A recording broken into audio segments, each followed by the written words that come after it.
స్తోత్రములండి. మరొకసారి మీ అందరికీ ప్రభు పేట హృదయపూర్వక వందనాలు తెలియపడుతూ ఉంటాం. పరిశుద్ధ గ్రంథంలో కొన్ని విషయాలు మనం జ్ఞాపకం చేసుకుంటాం. దేవుడు గొప్పవాడని లేఖనం సెలవిస్తూ ఉంది. ఎప్పుడు మనకు తెలిసిన విషయాలే.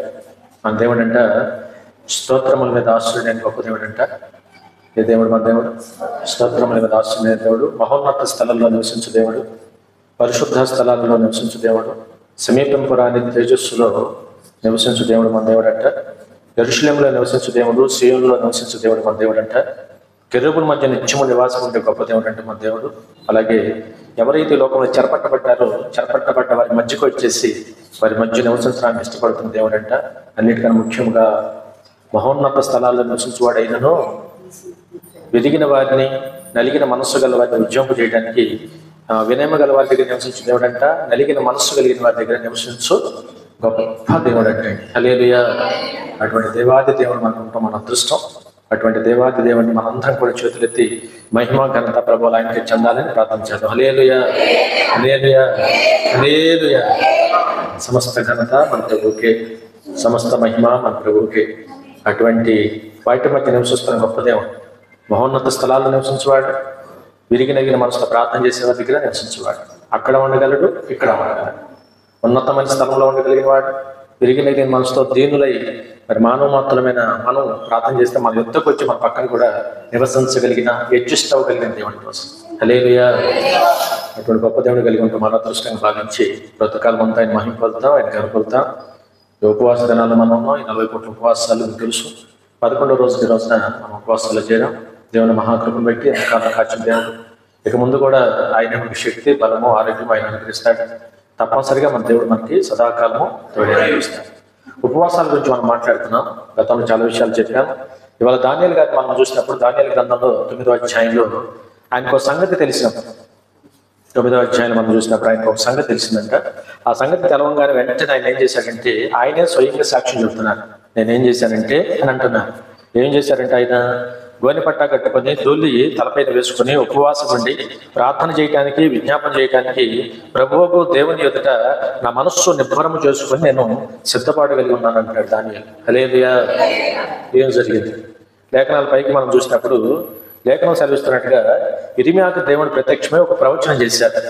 గతంలో ఇర్మియాకు దేవుడు ప్రత్యక్షమయ్యి మరి ఆ విధంగా యెరూషలేము అంతా కూడా పాడుపడుతుంది. యెరూషలేము అంతా కూడా 70 సంవత్సరాలు, చెప్పాలి ఎన్ని సంవత్సరాలు? 70 సంవత్సరాలు పాడుగా ఉంటుంది యెరూషలేములో. మరి ఆ విధంగా ఆరాధన జరగదు, లేకపోతే దేవాలయం కొల్చబడుతుంది. ఇవన్నీ ముందుగానే హెచ్చరిక చేశారు. ఆయన హెచ్చరిక చేసి చెప్పారు. ఆ ప్రకారంగానే ఒక 70 సంవత్సరాలు దేవుని మందిరం లేదు, దేవుని యొక్క ఆరాధన లేదు. అవి ప్రజలంతా కూడా చల్లచెదురైపోయారు. ఇవన్నీ కూడా ఆ కాలంలో మనం చూసాం. 70 వారాలు 70 సంవత్సరంలో మీరు పూర్తవుతున్న పరిస్థితులు. ఎన్ని సంవత్సరాలు? 70 సంవత్సరాలు పూర్తవుతున్న సందర్భంలో ఇర్మియాతో దేవుడు మాట్లాడిన ప్రవచనాన్ని యెషయా చూసినప్పుడు దానియేలు గారు జ్ఞాపకం చేసుకొని కాలము సంపూర్తి అవుతుంది కనుక తిరిగి దేవుని చేత దేవుని బిడ్డలందరూ క్షమించబడాలి, దేవుని ఆరాధన మళ్ళీ తిరిగి జరగాలి, దేవుని మందిరం యొక్క నిర్మాణం జరగాలి, ఏమైతే పాడైపోయిన స్థలాలు తిరిగి కట్టబడాలి, ఏమైతే పునాదులు చెడిపోయిందో తిరిగి పునాదులన్నీ మరొకసారి కట్టబడాలి, దేవుని యొక్క మందిరం నివాసము ఈ లోపల మళ్ళీ తిరిగి జరగాలి, యెరూషలేములో తిరిగి ఆయనకి సమస్త ఘనత దేవునికి చెందాలి. చందులాగా ప్రజలందరూ కూడా పశ్చాత్తాపంతో దేవుని ఎదుట ప్రార్థన చేసేవారుగా, తిరిగి దేవుని క్షమాపణ అడిగేవారుగా ఉండాలని ప్రజల పక్షముగా దేవునికి ప్రార్థన, విజ్ఞాపన చేయడానికి కోరుకున్నాడండి. హల్లెలూయా. ప్రార్థన, విజ్ఞాపన. చాలాసార్లు మీతో అన్నాను, ప్రార్థన అంటే మన కోసం మనం చేసేది, విజ్ఞాపన అంటే ఇతరుల కోసం చేసేది. అందుకని అన్న ప్రార్థన, విజ్ఞాపన 2 చేస్తున్నాడండి దాన్ని.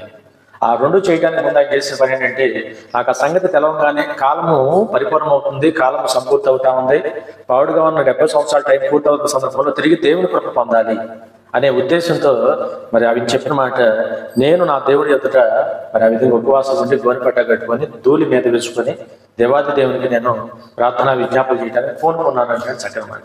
వాళ్ళ వాక్యాన్ని మన జీవితాల్లో కూడా మీకు తెలుసు. మళ్ళీ చెప్తున్నాను, దేవుడు క్షమించే దేవుడే అన్నాడు. దేవుని ఎదుట తప్పనిసరిగా మనం అనేక విషయాలు లేఖనాలు మనం చూసాం. నెహెమ్యా లాంటి వారు దేవాలయ పునర్నిర్మాణం కొరకు ఎలా ప్రార్థన చేశారో చూసాం. ఎస్తేర్ లాంటి వారు తన జాతిని రక్షించుకోవడానికి ఎలా ఉపవాసాలు ప్రార్థన చేసుకొని తన వారందరిని రక్షించుకుంటూ లేఖనాలు మనం స్పష్టంగా చూసాం. నినివే పట్టణస్థులైన వారు కూడా దేవుని ఉగ్రత వారి మీద కోసం తెలిసినప్పుడు ఏమాత్రం వెనకాడక తమను తాము తగ్గించుకొని ఉపవాసాలు గోనె పట్టకట్టడం ప్రార్థన చేస్తే కీడుని మేలుగా ఎలా మార్చుకున్నారో మనం చూసాం. అవునా? శాపాన్ని ఆశీర్వాదం ఎలా మార్చుకున్నారో మనం చూసాం. హల్లెలూయా. వాళ్ళు దానియేలు లాంటి వాళ్ళు కూడా ప్రజల కొరకు ప్రార్థన చేస్తున్నాడు, సంఘం కొరకు ప్రార్థన చేస్తున్నాడు. ఇవాళ మన జీవితాల్లో కూడా రండి, ఇవాళ దేవుని యొక్క సంఘము బాగుండాలని, దేవుని పరిచయం ఎప్పుడు బాగుండాలని ఎవరైనా చేయండి, దైవజనులు ఎవరైనా కావచ్చు, లోక ప్రపంచం అంతట్లో కూడా దేవుని పరిచయం బాగా జరగాలని నిరంతరం ప్రార్థన చేయాలి. హల్లెలూయా. ఎక్కడ దేవుని పనికి కుంటుపడిపోకూడదు. దేవుని పనికి ఆటంకంగా అభ్యంతరంగా వస్తున్న ప్రతి విధమైన ఆటంకాలు, అవరోధాలు యేసునామమున దూరపరచబడాలని నిరంతరం కూడా మనకు తోచిన విధంగా దేవునికి మనం ప్రార్థన చేయవలసిన బాధ్యత, భారం ప్రతి విశ్వాసం మీద ఉంది ఈరోజు. హల్లెలూయా. ప్రతి క్రైస్తవుడి మీద ఉంది. దైవజనులు ఎవరైనా కావచ్చు, ఆలయాలు ఏదైనా కావచ్చు, అందరం ప్రభువుని ఆరాధిస్తున్నాం. ప్రభు పని బాగా జరగాలి, దేవుని పని బాగా జరగాలి, ఇంకా అనేక మంది ఆత్మను రక్షించబడాలి. ఇవాళ లోకంలో నశించిపోతున్న వారిని దేవుడి మళ్ళీ వెతికి రక్షించాలి. ఆ ప్రకారముగా గొప్ప గొప్ప కార్యాలు జరగాలని మనవంతుగా మనం కూడా అలా తీర్మానాలు తీసుకుని ప్రార్థన చేయాలంటే ఇవాళ ఆయన అదేగా చేస్తుంది. తన సొంత ఆలోచన కోసం కాదు, తన వ్యక్తిగత విషయం కానే కాదు. అసలు దానియేలు చేసే ప్రార్థన అంతా కూడా తిరిగి యెరూషలేములో దేవాలయ నిర్మాణం జరగాల, తిరిగి ప్రజలందరూ క్షమించబడాలని ప్రజల కొరకు ప్రార్థన చేస్తారు, ప్రజల నిమిత్తం ప్రార్థన చేస్తారు. హల్లెలూయా. సరే, ప్రార్థనలో కిందకు వచ్చిన కంటే 4వ వచనంలో ప్రార్థన చేసి, ప్రభువా నీ ఆజ్ఞను అనుసరించి నీ నిబంధనను, ఎంత గొప్ప దేవుడు మన దేవుడు. ప్రార్థన చేసి దేవుని ఎదుట దానియేలు అంటున్నాడు, నేను ఒప్పుకుంది ఏంటంటే దేవుని ఎదుట ఏం చేయాలి, మనం ఒప్పుకోవాలి, ఒప్పుకోవాల్సిన ఒప్పుకోవాలి, అడగవలసిన దేవుని దగ్గర అడగాలి, విజ్ఞాపన చేసిన ప్రార్థన విజ్ఞాపన చేయాలి. ఈ విధంగా మనం అనేక విషయాలు దేవుని దగ్గర ప్రార్థన చేయబద్దులు మేము ఉన్నాం. భక్తులు అంటాడుగా చక్కని మాట, నా మట్టుకు నేను అన్నాడు సమయాలు. ఎవరి మట్టుకు? నా మట్టుకు నేను ప్రార్థన చేయకపోతే దేవుని ఎదుట పాపం చేసేవాడిని అన్నాడు.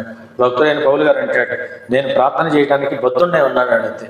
అందరి కోసం ప్రార్థన చేయడానికి నేను బద్ధుడనై, అంటే నియమం పెట్టుకున్నాను అంతే. ఎవరు చూశారు చూడలేదో నాకు అనవసరం, నేను నియమం పెట్టుకున్నాను. అందరి కోసం కూడా ప్రార్థన చేయడానికి నేను తీర్మానం తీసుకున్నానని పౌలు గారు చెప్పినట్టుగా అలా మనం ప్రార్థన చేశారు. క్రితం చూసినప్పుడు లేఖనాల్లో దానియేలు కూడా అలా తీర్మానం తీసుకుని దేవుని ఎదుట ప్రార్థన చేస్తూ దేవుని గొప్ప చేస్తూ ఏముంది వాక్యంలో, నీ ఆజ్ఞను అనుసరించి నడుచుకుని వారి ఎడల నీ నిబంధనను నీ కృపను జ్ఞాపకం చేసుకునేవాడా. అక్కడ ఆగుదాం. దేవుడు ఏమై ఉన్నాడు? దేవుని చెప్పినట్టుగా వింటే ఎల్లప్పుడూ కూడా దేవుని నిబంధన, దేవుని యొక్క కృప నిరంతరం మన మీద చూపే దేవుడే అని దానియేలు దేవునితో అంటున్నాడు. వాస్తవంగా హల్లెలూయా. ముందు ఈ మాట ఎందుకు వాడాడు చెప్తాను. ముందు ఈ మాట ఎందుకు వాడాడంటే, ఇవాళ మేము ఈ స్థితిలో ఉన్నాం, ఈ పరిస్థితిలో ఉన్నాము అంటే అది మా స్వయం కృతాపరాధమే తప్ప నీ దగ్గరే పొరపడలేదు. హల్లెలూయా. ఎందుకు వస్తా అంటున్నాడు చూడండి, మేమైతే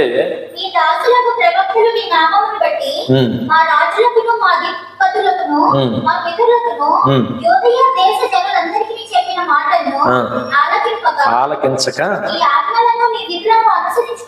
మానివేసి పాపులము దుష్టులమునై తిరుగుబాటు, ప్రభువా నీవైతే నీతిమంతుడువు,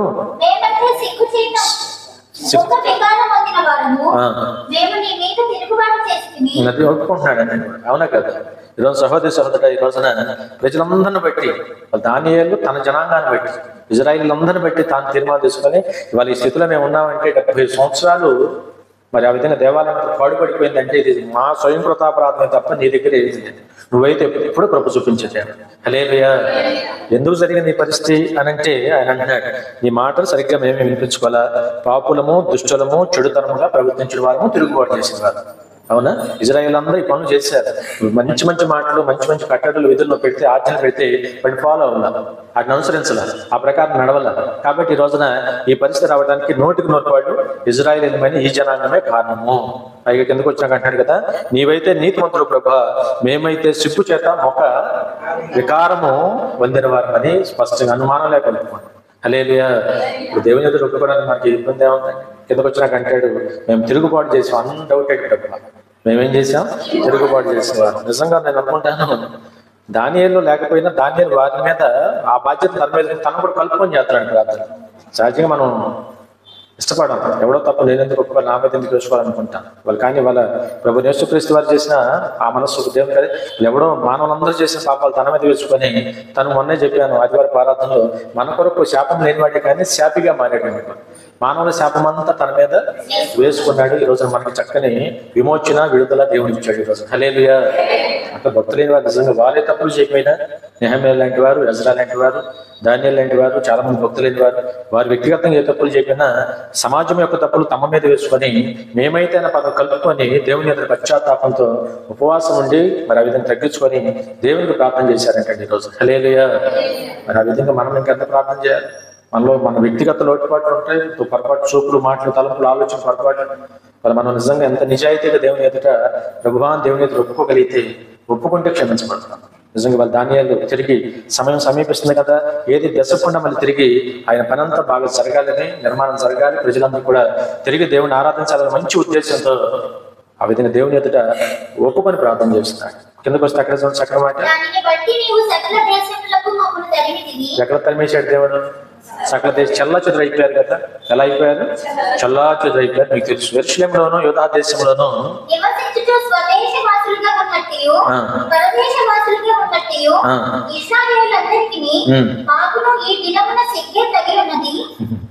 గొప్ప దేవుడు నేను ఉంచుకొని, సొంత దేశం మాకు ఉంచుకొని, దేవుని కృప ఉంచుకొని, అనేక మేలు పొందుకొని, మా పితలకు నువ్వు చేసిన అనేక అద్భుతాలు ఇజ్రాయేల్ అందరూ ఎరిగి ఉండి, ఈ రోజున సరిగ్గా నీ మాట వినక, నీ పని చేయక, తిరుగుబాటు చేసి, పొరపాటు చేసి, ఈ రోజున ఏదో కాని వారిలాగా స్వదేశులుగా ఉండవలసిన మేము దేశాల్లో ఎవడో వెళ్ళకాడు, ఎక్కడో దేశాల్లో ఎక్కడో పరాయి వారుగా, మన ఊళ్ళో మనం సొంత వారు, పరాయి ఊరు వెళ్తే పరాయి వారు, అవునా కదా?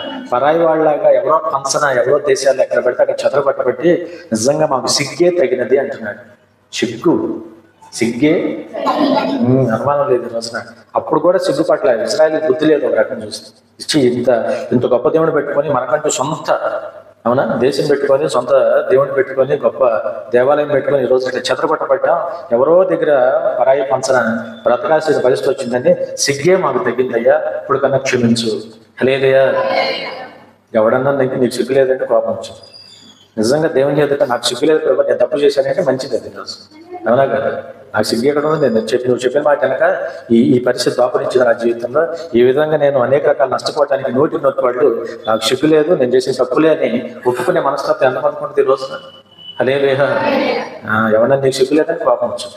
ఎవడు కాడు వాక్యం అయిన తర్వాత పశ్చాత్తాపడి నిజంగా ప్రభా నాకు సిగ్గు లేదు, నీ మాట అనలేదంటే దేవుని క్షమిస్తాడు ఈ రోజు అని దానియేలు అన్నారు స్పష్టంగా.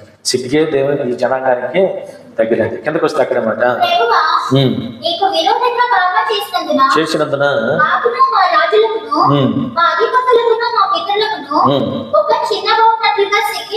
మళ్ళీ అంటున్నాడు, సిగ్గే మాకు మా రాజులకు అందరికీ తగ్గింది ఈ రోజు. ఇంత గొప్ప దేవుని పెట్టుకొని కూడా ఎన్ని సంవత్సరాలు ఈ విధంగా మరి దూరం అయిపోయాం. ఖచ్చితంగా ఈ పరిస్థితి అంతటికి కూడా కారణము 100కి 100 మా పరిస్థితి. 15 వచ్చిన చూద్దాం, అంతా చదివితే కూడా సమయం పట్టింది. ప్రభువా మా దేవా, నీ బాహుబలం వలన రప్పించడం వలన ఘనత ఎప్పుడు కూడా నువ్వు తోడుంటున్నావు. విడిపిస్తున్నావు, తప్పిస్తున్నావు, రక్షిస్తున్నావు, కాపాడుతున్నావు. ఇప్పుడు ఆనాడు ఆ జనాంగానికే కాదు, ఈనాడు దేవుని బిడ్డలమైన చెప్పండి మనందరి జీవితాల్లో కూడా నిరంతరము దేవుడు మనకు తోడే ఉంటున్నాడు. హల్లెలూయా. ఎన్నో విడిపిస్తున్నాడు, తప్పిస్తున్నాడు, కాపాడుతున్నాడు. క్షేమంగా ఈ రోజు ఈ స్థితిలో మనం ఉన్నామంటే నెల వెంబడి నెల, కృప వెంబడి కృప దేవుడు ఈ రోజు మనకు ఇస్తున్నాడు. వీటన్నిటికీ కూడా దేవుడే ఘనపరచబడాలి. సమస్త ఘనతకు ఎవరంట? దేవుడే కాదు. హల్లెలూయా. భక్తులైన దానియేలు ఆ ప్రార్థనలోనే చాలా విషయాలు మాట్లాడుతూ దేవునితో ఈ మాట కూడా వాడారు. ఎందుకంటే మేమైతే అవును మా పితరుల యెరూషలేము చుట్టూనున్న యెరూషలేము నీకు ఆ పట్టణం మీదకి వచ్చిన నీ నీతి కార్యములను బట్టి హల్లెలూయా. నీ కోపం వచ్చిందయ్యా, నీ కోపం తెప్పించామయ్యా. ఈ రెండో మాట బాగుంది కదా, చెప్పండి. కోపం వచ్చిందనే కన్నా దేవుని కోపం తెప్పించాం. వాళ్ళు ఒప్పుకుంటున్నారు, కోపం తెప్పించామయ్యా. మరి ఆ విధంగా ఈ రోజు 100 నీ కోపం తెప్పించినందుకు మేము క్షమాపణ అడుగుతున్నాం. ఈ రోజున నీ పరిశుద్ధ పర్వతం, గొప్ప పర్వతం, శ్రేష్టమైన పర్వతం యెరూషలేము తిరిగి ఆ పట్టణం మీద తిరిగి నీ కృప తిరిగి మళ్ళీ చూపించయ్యా. ఈరోజు సహోదర మనం కూడా రండి. చాలా సందర్భాలు ఏదన్నా మరి పరిస్థితులు ఇట్లా ఎదుర్కొన్నప్పుడు తిరిగి దేవుని కృప వరకు ప్రార్థన చేయాలి. హల్లెలూయా. ఆ విధంగా దానియేలు చేసిన విజ్ఞాపన ప్రార్థన తను వ్యక్తిగతంగా కూర్చొని ఎంత ఏడ్చి గోజాడి దేవుని ప్రార్థన చేశాడు. ఇలా ఆలకించి అర్థం చేసుకొని ఆ రీతిగా మనం కూడా ముందుకు వెళ్ళాల్సిన అవసరం ఉంది. ఇప్పుడైతే చదువు మా దేవా, దీనిని బట్టి నీ దాసుడు చేయు ప్రార్థనలను విజ్ఞాపనలను ఆలకించి ప్రభువు చిత్తానుసారంగా శిథిలమైపోయిన పరిశుద్ధ స్థలం మీదకి నీ ముఖ ప్రకాశం రానివ్వు. అజా తిరిగి ప్రభా, శిథిలమైపోయిన, నేను కూడా అంటాను, నిరుత్సాహంతో ఉన్నా, లేకపోతే శిథిలమైపోయిన, లేకపోతే మన జీవితాల్లో కూడా నిస్సారపైపోయిన మన జీవితాల మీద కూడా తిరిగి మళ్ళీ ఆయన వెలుగు ప్రకాశింపజేయాలి. హల్లెలూయా. అవునా కదా? నిశ్చేజం అయిపోతాయి కొన్నిసార్లు, నిస్సారం అయిపోతారు కొంతమంది, ప్రార్థనలో కుంటుపడిపోతారు కొంతమంది, లేకపోతే ఆత్మీయ జీవితంలో కుంటుపడిపోతారు కొంతమంది, దేవుని సరే దూరం అయిపోతూ ఉంటారు కొంతమంది. సహోదరి సహోదరి, ఈ రోజున దేవుడు అంటున్నమాట, ఈ రోజున భక్తులు అంటున్నమాట దేవునికి, ఈ రోజున అయ్యా తిరిగి ప్రభా నీ వెలుగు మా మీద కుమ్మరించు, నీ తేజస్సు ప్రభా తిరిగి మా మీద కుమ్మరించు ప్రభా. ఈ రోజున ఖచ్చితంగా తిరిగి శిథిలమైపోయిన మా పరిస్థితి మీదకి నీ ముఖ ప్రకాశం మా మీదకి రాని దేవా. హల్లెలూయా. నీ గొప్ప కార్యక్రమాలను బట్టి అసలు మాకైతే ఏంటున్నారా, మాకైతే అసలు నీ ఎదుట టానికి అవకాశం లేదు, బుద్ధి లేదు, సిగ్గు లేదు. అవునా? అసలు నువ్వు మళ్ళీ తిరిగి ప్రభావాన్ని పిలిచే అసలు అవకాశంగా మాకు లేదు. కానీ మమ్మల్ని బట్టి అయితే నీ దగ్గర మేము పనికిరాం. కానీ నువ్వు గొప్ప దేవుడు, నువ్వు గొప్ప దేవుడు. అక్కడ అంటున్నాడు చూడండి చక్కని మాట, నువ్వు గొప్ప కనిక్రమను బట్టి, నీ గొప్ప కనిక్రమను బట్టి, నువ్వు కనిక్రమ గల దేవుడు కదా, నువ్వు గొప్ప దేవుడు కదా. నువ్వు తిరిగి మేము అడగటానికి అర్హత ఏదైనా ఉందా అంటే నిన్ను బట్టాడు, మమ్మల్ని బట్టి కాదు. హల్లెలూయా. ఇప్పుడు ఈ మాట దానియేలన్నమాట ఈనాటికి నెరవేరుతుందిగా. ఇవాళ మానవ జీవితంలో చూపుల మాట, తలంపుల ఆలోచన పొరపాటు జరుగుతూ ఉంటాయి ఎక్కడో చోట. కానీ తిరిగి ప్రతి విశ్వాసం కూడా, ప్రతి మానవుడు తిరిగి దేవుని దగ్గర వెళ్ళగలుగుతామంటే మనల్ని బట్టి కాదు. ఆయన గొప్పవాడు కనుక, ఆయన కనికరం కలిగిన దేవుడు కనుక, ఆయన మళ్ళీ తిరిగి మనల్ని కనికరిస్తున్నాడు కనుక, ప్రార్థన చేసిన ప్రతిసారి క్షమిస్తున్నాడు కనుక ఈ రోజున మన దేవుడు ఎవరు? క్షమించే దేవుడు. హల్లెలూయా. ఆయనని బట్టి మనకి అవకాశం వచ్చింది. దేవుని పాద సన్నిధిలో ఆయన ఆలయాల్లోకి వచ్చి మనం కూర్చోగలుగుతామంటే లెక్క పెట్టి దేవుని చూస్తే, తోకం చూస్తే అర్హత మనకు ఉందంటారా? యోగ్యత మనకు ఉందా? ఆ తోకం చూస్తే మనం సరిపోతాం, సరిపెట్టుకుంటున్నాడు కాబట్టి సరిపోతాం. హల్లెలూయా. అందుకని గొప్ప దేవుడు ఆయన, కనికరం కలిగిన దేవుడు ఈరోజు. ఏ దేవుడు అంట? కనికరం కలిగిన దేవుడు. ఎంత గొప్ప దేవుడు అండి ఈరోజు. క్షమిస్తున్నవాడు ఈరోజు. రాత్రి అహాబు గురించి నేను మీతో చెప్పాను, నమ్మక ద్రోహాన్ని గురించి నేను మాట్లాడాను. అహాబును నిజంగా తన భార్య మాట విని చేయకూడని పనులన్నీ చేసి యెజబెలు ఆడిన ఆటలో ఆ విధంగా చూస్తా కూర్చున్నాడు కనుక ఏలియా ద్వారా దేవుడు బ్రహ్మాండమైన వారిని హెచ్చరిక పంపించాడు. నువ్వు నీ భార్య కలిసి పేదవాడైన నాబోతుని చంపివేసి, అబద్ధ సాక్ష్యం పుట్టించి చంపివేసి, పొలాన్ని ఆక్రమించి గుట్టుగా కూర్చున్నారు. ఈ సంగతి దేవుడైన యెహోవా చూచాడు, మీకు ఈ మాట చెప్పిరమ్మన్నాడని ఏలియా ప్రవక్త వచ్చి వారితో అందరి యొత్తి మాట చెప్పాడు. హల్లెలూయా. పైగా చెప్పాడు, దేవుని కోపం మీ మీదకి రాబోతా ఉంది, ఖచ్చితంగా కొంతకాలాన్ని మీరు చావుపోతున్నారు. అంతేకాదు, మామూలు చావు కాదు, మీ రక్తం కుక్కలు నాకేదాకా, మీ రక్తం ఏం చేస్తే కుక్కలు నాకేలాగా ఇదే గుర్తుపెట్టుకోండి, ఇది దేవుని హెచ్చరిక అని అందరి యొత్త ధైర్యంగా చెప్పేసాడు. అంటే తన ప్రాణం మీదకి వస్తుందని తెలిసిన ఎవరికి లోపడ్డాడు?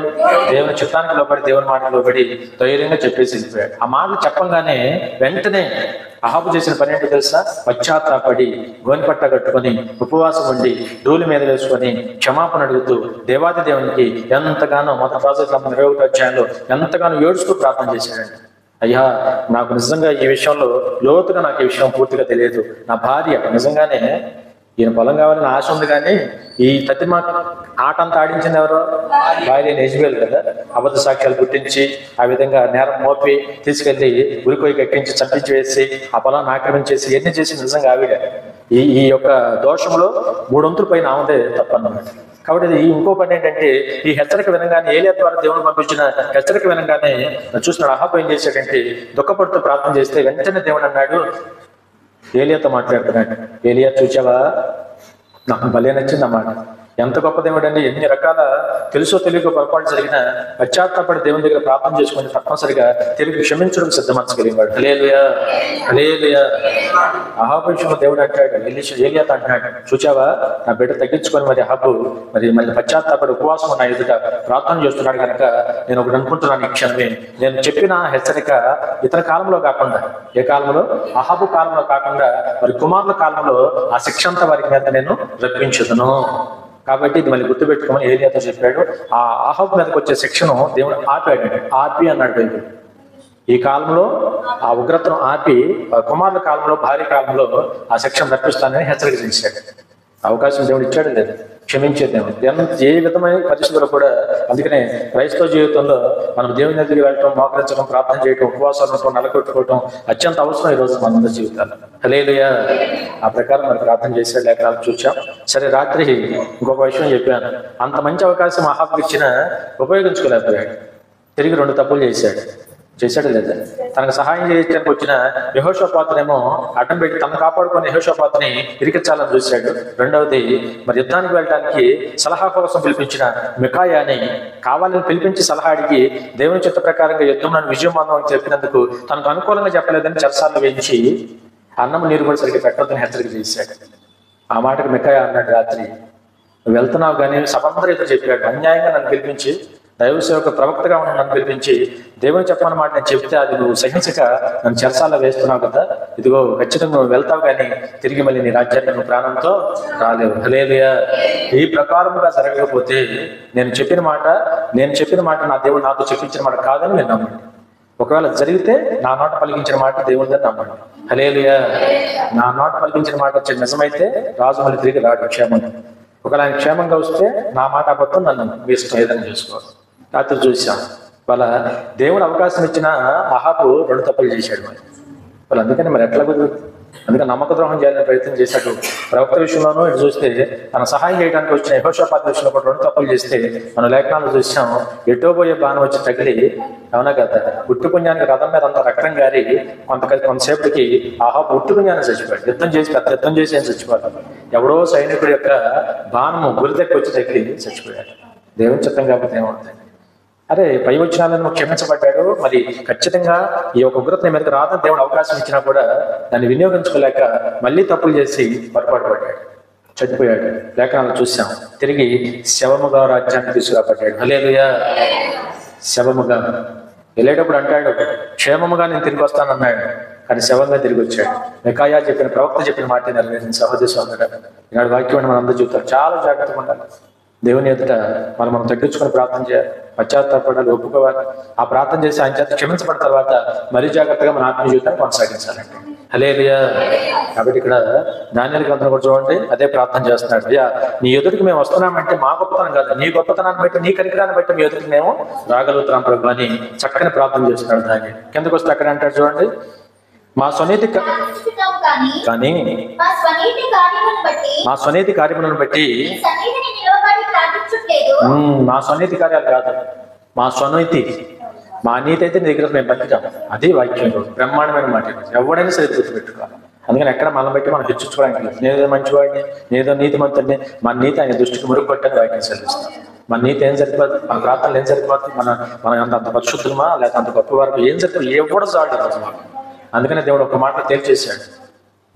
మరి చూసినాం, నీతిమంతుడు లేడు, ఒక్కడనూ లేడు, అందరూ పాపం చేసి ఎవరో చాలు. అందుకని దేవుని ఎదురు ఎప్పుడు ప్రార్థన చేయడానికి వెళ్ళినా ఆయన గొప్ప చేయబడాలి తప్ప మనం కాదు. ఈరోజు మనం ఏదో నీతిమంతులు మన జీవితాల్లో కూడా ఏదో ఉపవాసాలు ఉంటున్నాం, కడుపు మార్చుకుంటున్నాం, ఏదో మనం డిమాండ్ చేసే విధంగా అనుకున్నాం ప్రార్థన. మొదటి రోజు చెప్పాను, రెండో రోజు ఉపవాస విషయంలో 53 అధ్యాయం 58 అధ్యాయం మనం చూసాం. మేము ఉపవాసం ఉంటే ఎందుకు చూడవు, మేము మా ప్రాణాలు ఆయాసపరచుకుంటే ఎందుకు చూడవు, మమ్మల్ని ఎందుకు లక్ష్య పెట్టుకుని డిమాండ్ చేసే విధంగా మన ప్రార్థన ఉండకూడదు. అసలు ఆయన ఎందుకు వెళ్ళడానికి దేవుడు గొప్ప అవకాశం ఇచ్చాడు. ఆయన పరిశుద్ధుడు, పరమాత్ముడు, కావనుడు. ఈ రోజున పాపులు వచ్చారు, ప్రత్యేకంగా ఉన్నవాడు. ఈ రోజున హల్లెలూయా.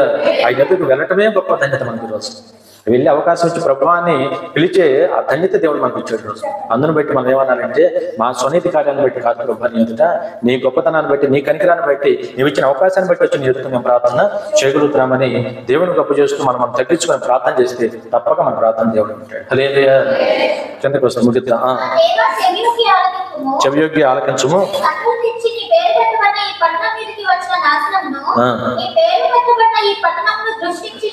చూడుము, ప్రభువా క్షమించుము,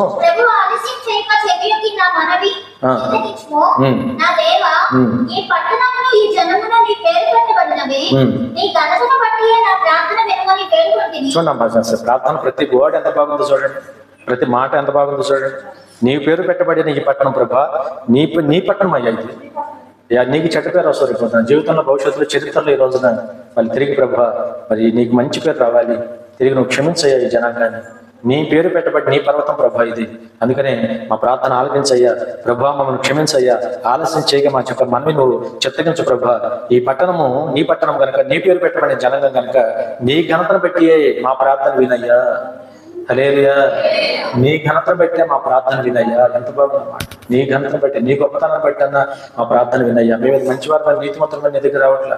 ఈ రోజు ప్రభు నోటికి నోటి వాళ్ళు ప్రభు నీ గంతను పెట్టి మా ప్రార్థన వినమని మనం కూడా నండి. ఈ రోజున వాళ్ళ వాక్యం మనకు ఆధారం. ఈ రోజున అందుకని మనం కూడా ఈరోజు మన బ్రతుకులో కూడా మనం ఏదో అని గొప్పగా దేవుని దగ్గరికి వెళ్ళటం కాదు, నోటికి నోటి వాళ్ళు మనం తగ్గించుకొని పశ్చాత్తాపడి వినయ విధేయతలు కలిగి ఆయన మహారోదనంతో యేసుప్రభువు ఎలా ప్రార్థన చేశాడో మనం కూడా అలా ప్రార్థన ఆయన ఎదుట మనం కన్నీరు కాచగలిగితే, ఒప్పుకోగలిగితే, ప్రార్థించగలిగితే, దేవుని గొప్ప చేసుకోగలిగితే తప్పక దేవుడు మనకు సహాయం చేస్తాడు. హల్లెలూయా. ఆ ప్రకారం చాలా విషయాలు ఉండే చదువుకుంటే బోల్డ్ సమయం పడుతుంది. అలా ఎంతసేపు చేశాడు ప్రార్థన? 9వ అధ్యాయం అంతా ప్రార్థన ప్రార్థన ప్రార్థన ప్రార్థన. ఇంకా నేను దాటుకుంటూ వస్తున్నాను, వివరించి మాట్లాడితే దాదాపు 2 గంటలు పట్టుద్ది ఆ ప్రసంగం. అంత వివరంగా, అంత స్పష్టంగా, అంత తగ్గించుకొని, అంత వైనంగా ఆ ప్రతి మాటలో కూడా దేవుని గొప్ప చేస్తూ, ప్రతి మాటలో కూడా తమను తగ్గించుకొని విధంగా మరి చూసినప్పుడు, మరి దానియేలు చూసినప్పుడు ప్రార్థన చేసి దేవుని మహిమార్థం ముందుకెళ్ళినట్టుగా లేఖనాలు మనం చూసాం. ఆ ప్రకారంగా ఆ ప్రార్థన అంతా దేవునికి ఆలకించి ఆలకించి ఆలకించి దేవుడు చివరికి వచ్చినాక అంటాడు కదా, దేవుడు మన ప్రార్థన ఆలకించే దేవుడే అన్నాడు. హల్లెలూయా. క్షమించే దేవుడు అన్నాడు. హల్లెలూయా. మనవి వినే దేవుడే అన్నాడు. హల్లెలూయా. ఆ ప్రకారం మరి 9వ అధ్యాయం అంతా ప్రార్థన చేస్తే 10వ అధ్యాయంలో దేవుడు తన యొక్క దూతను పంపించి దానియేలుతో మాట్లాడటం మొదలు పెట్టాడు. ఇప్పుడు దాకా దానియేలు దేవునితో మాట్లాడుతున్నారు, ఇప్పుడు దేవుని దూత వచ్చి దానియేలుతో మాట్లాడుతుంది. హల్లెలూయా. ఆ మాట్లాడలో కూడా ఎంత బాగుంటాయంటే, వచ్చి దూత వచ్చి మరి చూసినప్పుడు గొప్ప వెలుగుతో, గొప్ప ఏర్పాటుతో దేవుని చెప్పమన్న మాట వచ్చి దానియేలుతో చెప్తున్న ఒక మాట చెప్తుంటే అద్దరిపోయాడు దానియేలు. అంత భక్తిపరుడు, అంత నీతిమంతుడే దానియేలే ఆ తేజస్సుకు, ఆ మాటలకు, ఆ విషయాలకు తట్టుకోలేకపోయాడు. రాబోయే చరిత్ర సంగతి ఇప్పుడే కాదు, రాబోతున్న భవిష్యత్తు అంతా కూడా ఈ 10వ అధ్యాయం 11వ అధ్యాయం స్పష్టంగా ఎప్పుడు రాకంటే ఇప్పుడు మన తర్వాత వచ్చే రాకడ సంగతి కూడా ఆనాడే దానియేలుతో దేవుడు చెప్పాడు. హల్లెలూయా. ఎందుకు చెప్పాడు తెలుసా?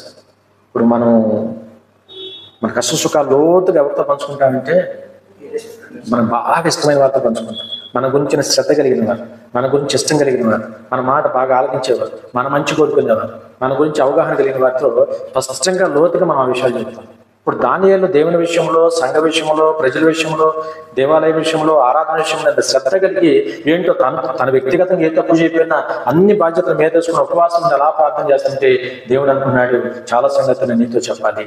హల్లెలూయా. చాలా సంగతులు నీతో మాట్లాడాలి, భవిష్యత్ సంగతులు. ఇప్పుడు సంగతులేం కాదు అని చెప్పేది, ఇప్పుడు సంగతులు కొద్దిగా చెప్పాడు. ఆ దేవాలయం గురించి అప్పుడు సంగతులు ఇవే కాదు, ఇంత నమ్మకస్తుమైన నీతో నేను మాట్లాడుతున్నాను, ఇది చరిత్రలో మిగిలిపోతాయి. నేను చెప్తున్న సంగతులు రాబోయే రాకడ వరకు కూడా అనేక సంగతులు నేను నీకు బయలుపరచబోతున్నాను. హల్లెలూయా.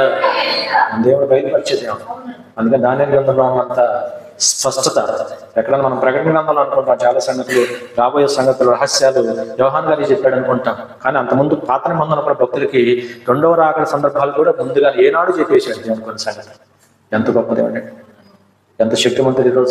ఈ రోజున ఈ చరిత్రను మనం కాదు, ఈ చరిత్రను ప్రపంచం కూడా ఆధారం చేసుకుని ఆ దిశగా నడవగలిగితే బ్రహ్మాండంగా బాగుపడడానికి అవకాశం ఉంది. హల్లెలూయా.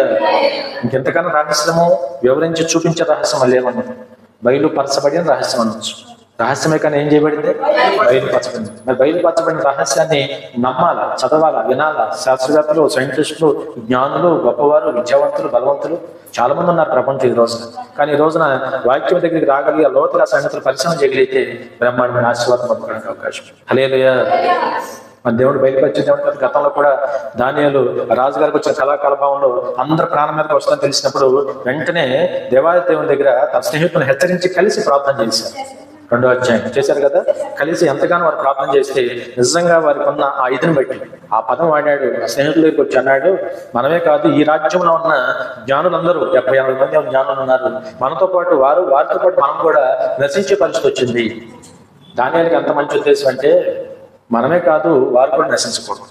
మంచి ఉద్దేశం. రోజు దేవునికి ప్రార్థన చేస్తాం అందరి జీవితాల్లో కూడా, ఎవరికి ఏ నష్టం జరగకూడదని కోరుకునేవాడు మంచివాడు రోజు. హల్లెలూయా. హల్లెలూయా.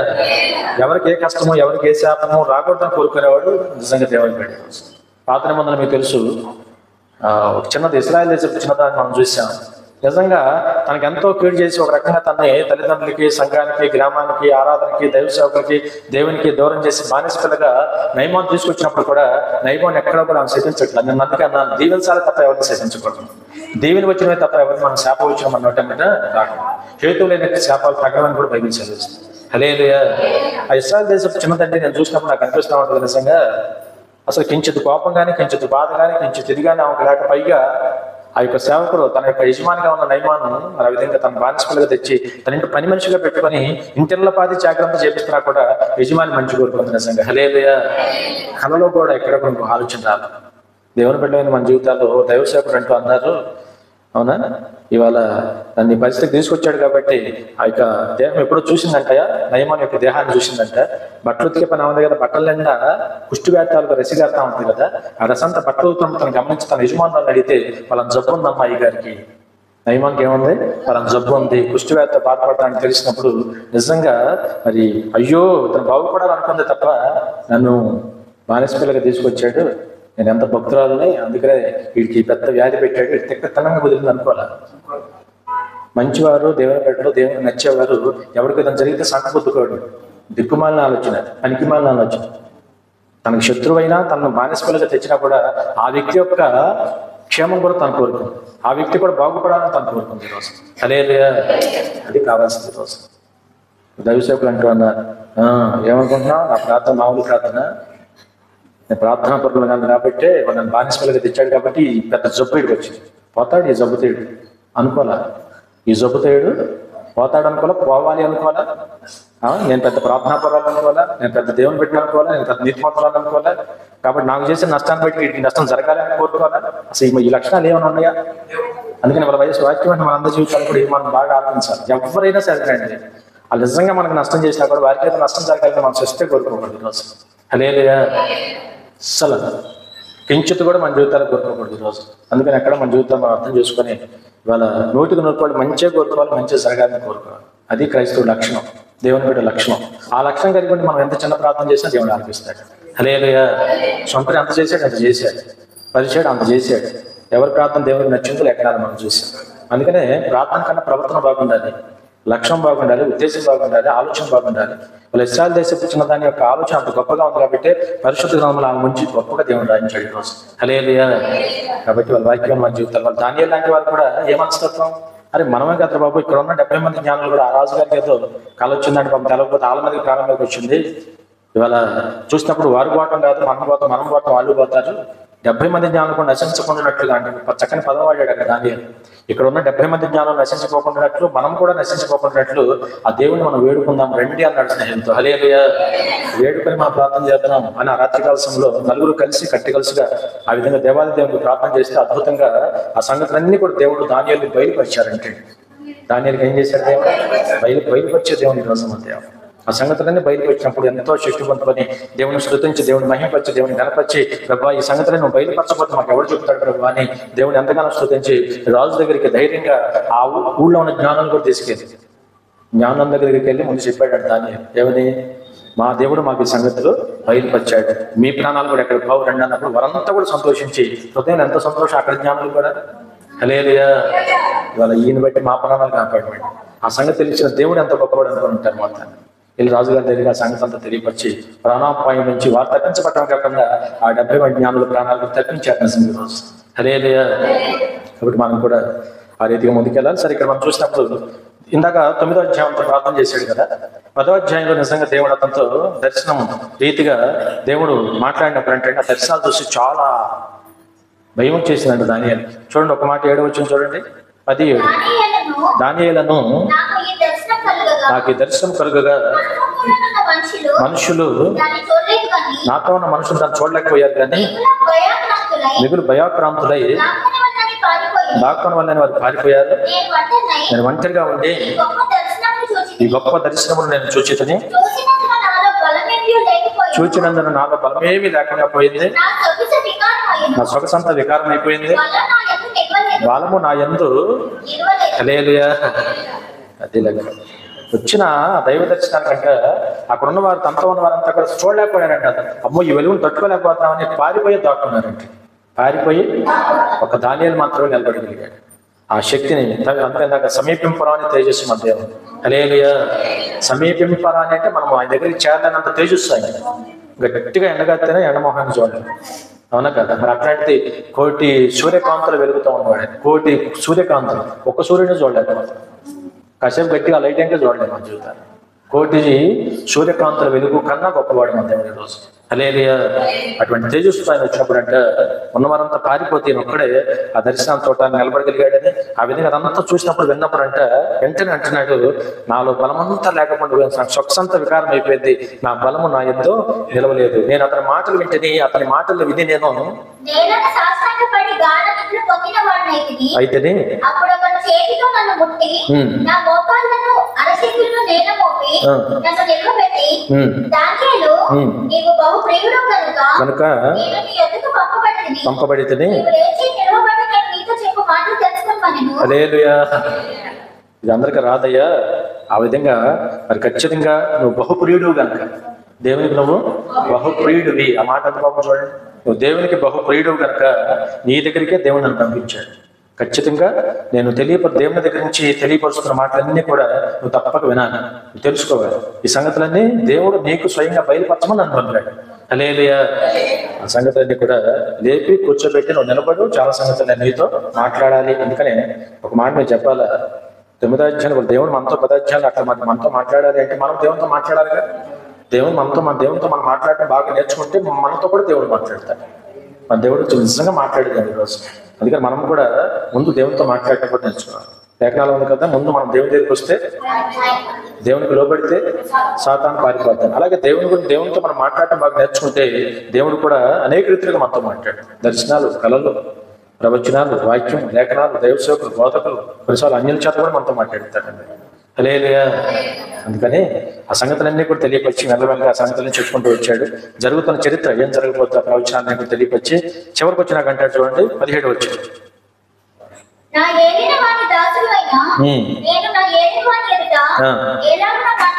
నా బలము తొలగిపోయాను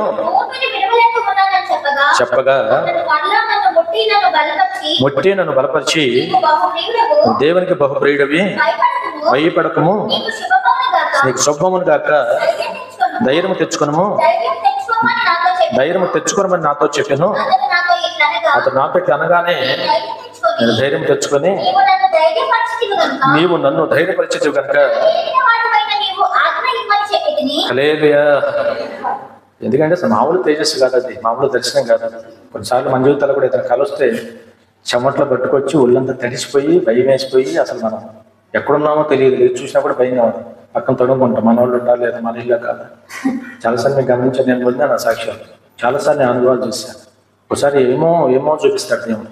అసలు మనం ఎక్కడున్నామో ఎక్కడికో తీసుకెళ్తాడు. అసలు మనం తిరిగి లేచి చూస్తే మన ఇల్లు మనవా అసలు నేనా తగ్గి చూసుకునే రోజులు కూడా ఉన్నాయి కొన్ని సందర్భాలు. మీకుండే అట్లాంటి అనుభవాలు. హల్లెలూయా. అట్లాంటి అనుభవాలు దేవుడు చూపిస్తాడు ఈరోజు.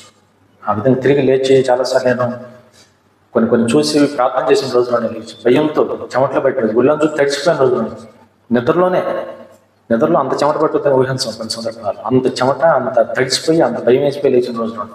ఇవాళ దానియేలు కూడా చివరికి ఆ విధంగా దర్శనాలు వెళ్ళొచ్చినప్పుడు ఆ పరిస్థితి చూసి ఎవరికి అయ్యా నాకు శక్తి చాడట్లా, బలం చాడట్లా అని వేడుకుంటే వచ్చిన దూత ఉందంట, నువ్వు ధైర్యం తెచ్చుకో, నువ్వు దేవునికి బహుప్రియుడివి. హల్లెలూయా.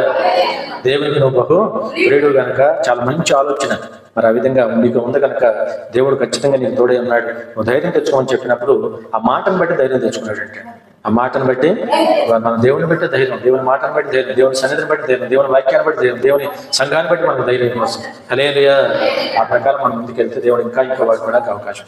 ఎంత గొప్ప దర్శనాలు తెలుసా. అప్పటి సంగతులకి రాబోయే ఎన్నో సంగతులకి 3 దర్శనాలు మరి దానియేలుతో దేవుడు తెలియపరిచాడు. ఇవన్నీ ఎలా సాధ్యమైనవి? ఉపవాస ప్రార్థన. ఎందుకు చేశాడు ఉపవాస ప్రార్థన? తన వ్యక్తిగత వ్యాపారము, లాభము, ఇంకా ఆపేక్ష ఏదో కాదు తన జీవితం. మరి దేవుని కొరకు, దేవాలయం కొరకు, సంఘం కొరకు, ప్రజల కొరకు, ఇజ్రాయేల్ కొరకు, చంద్రగొట్టి అంతా తిరిగి మళ్ళీ వచ్చి సమకూర్చబడి బలమైన ఆరాధన దేవుని చేయాలన్న సదుద్దేశంతో ప్రార్థన చేశాడు ఈరోజు. హల్లెలూయా. దానియేలు గారి ప్రార్థన ఫలించింది. ఈ రోజున ప్రార్థన ఊరినే పోతండి, వృధా పోతుంది ఈ రోజున. కాబట్టి ఈ రోజున అందరూ సమకూర్చబడ్డారు. వాళ్ళ ప్రపంచ వ్యాప్తంగా ఎంత పరిచయం పెరిగింది చూశారు ఈ రోజు. దానియేలు ఆనాడి ప్రార్థన చేసే సమయాన్ని చెల్లాచెల్లిపోయిన పరిస్థితి వల్ల వాళ్ళ దేశాలు దేవునికి దాసోహం అయిపోయిన రోజు. భక్తుల ప్రార్థన వ్యర్థము కాదు. హల్లెలూయా. వాళ్ళ దేవుని బిడ్డలమైన మన ప్రార్థన వ్యర్థం కాదు ఈ రోజున.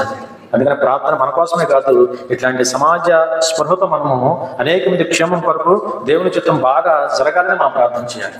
దైవ సేవకులు బాగా వాడబడాలి, సంఘాలు దీవించబడాలి, పరిచయం విస్తరించబడాలి. మనం బలంగా దేవునికి ప్రార్థన చేసేవారికి ఉంటే వ్యక్తిగతంగా మనం దీవించబడతాం. మనలో నా మంచి ఉద్దేశాన్ని బట్టి దేవుని కూడా మన మీద ఎప్పుడు నిలిచిపోతుంది. హల్లెలూయా. కాబట్టి ఆ దర్శనాలు ఎన్నో దర్శనాలు దేవుడు చూపించాడు. 12వ అధ్యాయం వచ్చేటప్పటికి అంటాడు కదా, మొదటి వచ్చిన చిన్న 2 మాటలు చెప్పి నేను ముగిస్తాను.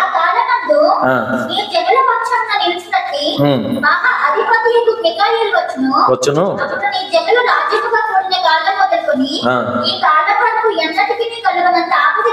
ఇది 2వ రాకడ గురించి చెప్తున్నాడు దేవుడు. ఎప్పుడు ఎన్నడూ కలుగునంత ఆపద రాబోతాం లోకం మీద. అదే మనం పాట పడతాం కదా, యేసురాజుగా లోకమంతా బహు శ్రమకాలం రాబోతాం. విడవబడుట బహుఘోరమైన వైపు సరిస్తుంది. విడవబడుట చాలా భయంకరమైన శోధన. 7 ఏండ్ల లోకం మీదకి శ్రమకాలం అంటాడు. 7 ఏండ్లు లోకం మీదకి ఎంత శ్రమ అంటే ఏనాడు లోకం చూడనంత శ్రమ. ఎందుకంటే పాత్ర మందులో ధాన్యంతో దేవుడు చెప్పాడు సంగతి. మొదటి రాక 2వ రాక తర్వాత కూడా ఏం జరుగుతుందో చెప్పాడు రోజు. కాబట్టి వీటన్నిటి మనం గమనించాలి. కిందకు వస్తే అక్కడ అంటున్నాడు, అయితే వారు అది ఇప్పుడు తిప్పలని మనకు అందుకేగా ఇవాళ ఈ ప్రార్థన అంతా, ఈ జాగారాలు, ఈ ఉపవాసాలు, ఈ ఫోటాలు, ఈ సంఘాలు, సహవాసం ఎందుకంటే ఆ గ్రంథంలో కాస్త మన పేరు చేర్చబడాలా. రేపు రాబోయే ఆ భయంకరమైన శోధన కాలంలో నుంచి, ఆపదల నుంచి, ఎన్నడూ కలిగినంత భయంకరమైన ఆపద నుంచి ఈరోజు మనం అందరం తప్పించబడాలి. హల్లెలూయా. ఆ మాట చదువుతుంటే మనం సేవకులు బోధిస్తుంటే నువ్వు వెంటంటే మనం చదువుకుంటుంటే జాగ్రత్త పడతాం లేదా? అమ్మో అయ్యా నేను నమ్ముతున్నాను ప్రభు, నిజంగా నువ్వు చెప్పినల్లా జరుగుతుంది కనుక ఇది తప్పక జరుగుతుంది. తట్టుకోలేనంత ఆపద, ఎప్పుడు చూడనంత ఆపద. అవునా? కాబట్టి ఆపదను తప్పించబడాలి అంటే మన పేర్లు ఎక్కడ ఉండాలా? ఆ గ్రంథంలో ఉన్నవారు దేవుడు అంటున్నాడు అని కాదు, గ్రంథంలో ఉన్న వారి పేర్లు తప్పించబడతాయి. కొంచెం కింద, మరియు సమాధిలో నిద్రించు అనేకులు కొందరు నిత్య జీవమునకు అది లెక్క రేపొద్దున అది జరుగుతుంది. ఇదంతా 2వ రాకడ తర్వాతే కదా, అవునా కదా? యేసుప్రభు వచ్చిన తర్వాత సమాధానం ఉన్నవారు కూడా లేపబడతారు. కొందరేమో నిత్య జీవానికి, కొందరేమో నిందల పాలకి నష్టపడాలి. ఎందుకు ఈ రెండే ఉంటాయి? ఏముండవు కులం, గోత్రం, వర్గం, వర్ణం, ధనం, కింద ఏమన్నా 2 జాతులు రేపొద్దున. ఒకటి నిత్య జీవానికి పోయే జాబితా, నిందల పాలై నరకానికి పోయే జాబితా. ఈ 2 తేలిపోతాయి. రోజు కులం, మతం, వర్గం, వర్ణం, రంగు, రూపు, ఆడ, మగ, చిన్న, పెద్ద ఏం తేడా లేదు. రేపొద్దున తేలిపోతాయి. 2 గ్రూపులు. చెప్పండి, 2 గ్రూపులు. ఒక గ్రూప్ ఏమో నిత్య జీవానికి పోతే, ఒక గ్రూప్ ఏమో నిత్య నరకానికి వెళ్ళిపోతారు. ఆ నిత్య జీవాన్ని పొందాలంటే ఏం చేయాలి కూడా దానిలో చెప్తున్నాడు. బుద్ధిమంతులైతే ఆకాశ మండలంలోని నీతి మార్గం అనుసరించి నడుచుకున్నట్టుగా. ఇప్పుడు మీకు అర్థమైంది కదా? ఇవాళ 100కి 100 వాళ్ళ నిత్య జీవనం మనం వారసులు అవ్వాలి అంటే మనం దేవుని నమ్ముకోవాలి, మనం నీతి మార్గంలో ఉండాలి, మనం నీతి మార్గం అనుసరించి నడవాలి. మనం నడవడం కాకుండా అనేక మందిని ప్రభు చిత్తమైతే మన కాలంలో కొన్ని ఆత్మలను దేవుని కొరకు రక్షించి అనేక మందిని దేవుని లోనికి నడిపించాలంటే. హల్లెలూయా. దేవుని వైపుకి తెప్పాలి. ఎవరి వైపు తెప్పాలి? దేవుని వైపుకి ఎవరైతే తిప్పుతారో వారు ఖచ్చితంగా నక్షత్రాలు, ఆకాశం అంత నక్షత్రాల వలె నిరంతరం ప్రకాశిస్తారని 2వ మాట అక్కడే వాక్యం ఉంది కదా. రేపు నిత్య జీవానికి వారు వారసులు అవుతారు. ఏ జీవం అండి? బ్రహ్మాండమైన మాట ఈ రోజున. కాబట్టి ఎన్ని కూడా వివరించి చెప్పి కిందకు వచ్చినాక అంటాడు చాలా అదంతా మనం చూసినప్పుడు ఎక్కడ 11వ వచనం చూడు.